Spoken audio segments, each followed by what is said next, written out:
Olá amigos, sejam bem-vindos a mais um vídeo do meu canal. Eu sou Lucas Knaip e vamos falar sobre a Fórmula 2. Gabriel Bortoleto classificou-se na segunda posição para o GP de Abu Dhabi, larga a corrida principal aí na primeira fila, mas a corrida sprint, que tem o grid invertido, ele larga na nona posição. Isack Hadjar ficou com o quarto tempo, então ele larga imediatamente atrás de Bortoleto, assim, não do lado, mas atrás na corrida principal e imediatamente à frente na sprint. E assim, a vantagem é apenas de meio ponto, né? Infelizmente o GP do Qatar poderia ter sido uma grande oportunidade para o Bortoleto ampliar a vantagem do campeonato, mas com aquela punição acabou que complicou tudo, né? E ainda mais que o Hadjar deu muita sorte com o safety car, que a tendência era a vantagem ter crescido muito. Agora a gente tem que se virar nessa situação e o Bortoleto fez a parte dele, classificou à frente do Isack Hadjar. E foi uma classificação muito apertada, que dá aquele gosto amargo, né? Porque foram menos de 4 centésimos da pole do Vitor Martins para o tempo do Bortoleto, né? E o Bortoleto, ele estava muito mais rápido no segundo setor, né? Quando ele passa na segunda passagem, ele estava 2 décimos abaixo.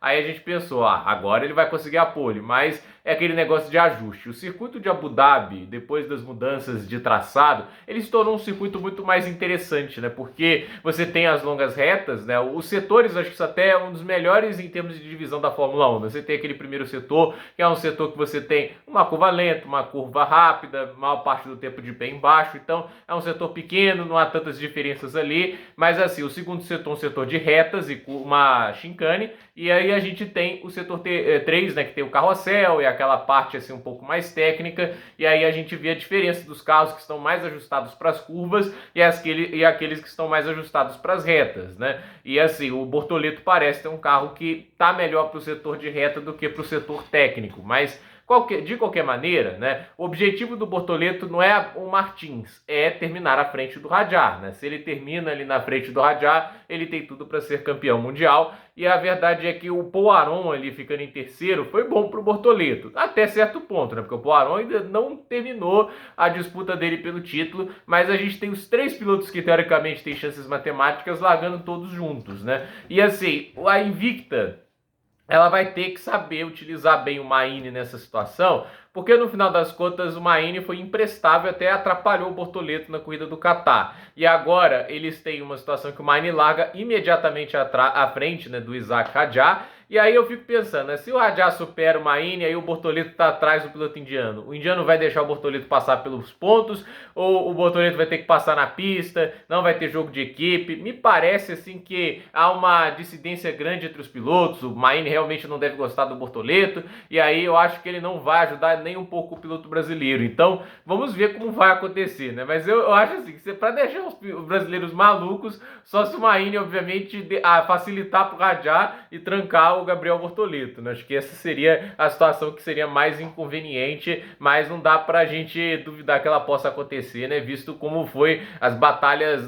roda a roda que esses dois já tiveram na temporada até agora. Mas, de qualquer maneira, né? A classificação é importante em Abu Dhabi, mas é uma pista que dá para ultrapassar, tem 2 grandes retas, assim, a mudança de traçado, né? Agora não tem aquela chicane e aquele hairpin antes do retão, né? Agora uma curva assim, é quase um hairpin, né? Mas é um pouco mais rápido, né? Um pouco mais aberto. Então, assim, essas mudanças foram legais para deixar as ultrapassagens mais possíveis nessa pista, né? Eu acho que uma das melhores mudanças de traçado nos tempos recentes, porque o traçado original de Abu Dhabi era um dos piores que a Fórmula 1 teve, ainda mais se a gente lembrar que o senhor Helmut Tilke teve um deserto para projetar. Não é que ele estava num lugar apertado, fez um circuito de rua daquele jeito. Aí a gente passa pano, né? Mas não, ele pegou um deserto e fez um dos circuitos mais absurdamente ruins da Fórmula 1, né? E agora o circuito melhorou depois de um redesenho, né? Não sei nem se foi o Helmut Tilke que fez esse redesenho, mas a questão é que a gente tem um circuito que hoje, né, proporciona disputas mais legais, né? Até acho que na segunda reta você tem um carrossel depois, você permite aquelas disputas lado a lado, gente por fora e por dentro.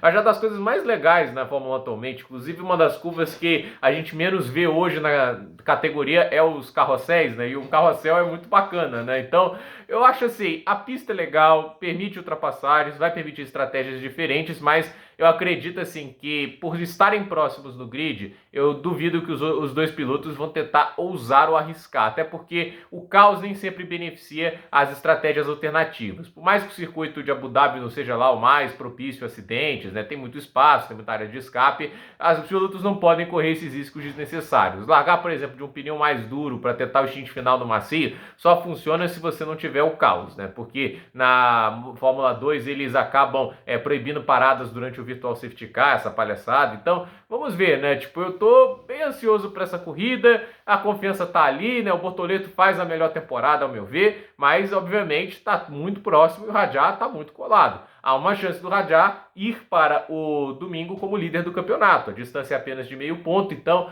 o Bortoleto, obviamente, precisa aí progredir na corrida e quem sabe aí ultrapassar o Rajah na pista. Amanhã é uma corrida curta, sem paradas, então o desgaste de pneus é fundamental. Embora a gente saiba que na Fórmula 2, né, o desgaste de pneus, por mais que seja maior, a gente está numa pista que teoricamente isso é um pouco menos fator determinante, né? Já que é uma pista pouco utilizada, asfalto muito liso, mas vamos ver o que acontece, né? O Rajah várias vezes ele prejudicou corridas por gastar o pneu rápido demais muito cedo, né? Mas a gente vai ver aí o que eles são capazes de fazer nesse fim de semana, porque é uma prova que vai testar muito o mental, a capacidade de absorver os momentos difíceis e, obviamente, toda a pressão. Então, curioso para ver, torcendo muito para que o Bortoleto consiga esse título de Fórmula 2, lembrando que já está garantido na Fórmula 1. O que vem aí é só uma coroação de uma temporada, né? Imagina se juntar um panteão de pilotos que foram campeões na temporada de estreia na Fórmula 3 e na Fórmula 2. Seria especial demais para o Bortoleto e um estofo a mais para ele no grid da Fórmula 1 ano que vem. Mas vamos ver, a gente está aí para torcer pelo piloto brasileiro, seria mais um brasileiro a ser campeão da Fórmula 2, né? Nesses últimos anos a gente teve o Drogovic, agora a gente pode ter o Bortoleto. Então, gente, por esse vídeo é isso, dúvida nos comentários, deixe seu like, se inscreva no canal, compartilhe esse vídeo e até a próxima, pessoal!